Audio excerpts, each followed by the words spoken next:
Les piscines municipales de Limoges ont réouvert le 14 septembre, l'occasion pour la piscine de Saint-Lazare de faire en partie peau neuve et de mettre en place un nouveau protocole sanitaire. Avant de piquer une tête dans le bassin, il faut bien sûr passer par le pédiluve, mais également par une douche savonnée. Fini le simple passage sous la douche, le savon est devenu obligatoire. On a lancé un projet sur la piscine de Saint-Lazare qui est d'essayer de sensibiliser les usagers aux bonnes règles d'hygiène dans les piscines.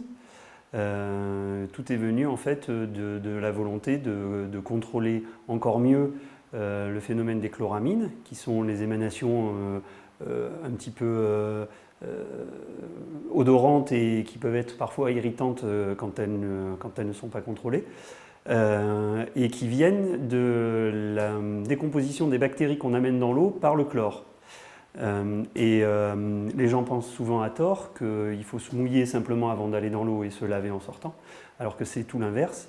Il faut venir propre dans l'eau pour ne pas la salir et se doucher et se rincer simplement en sortant.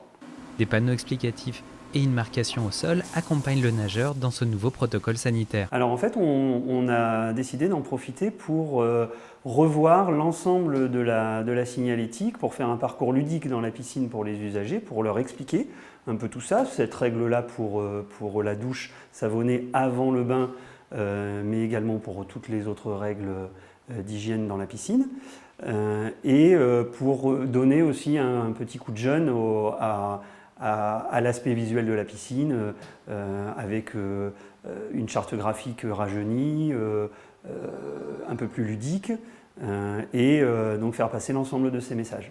Résultat, moins de chlore dans les piscines et moins d'eau fraîche pour les renouveler. Une nouvelle mesure amenée à s'étendre à l'ensemble des piscines limougeaudes, mais qui doit encore faire son chemin auprès des nageurs.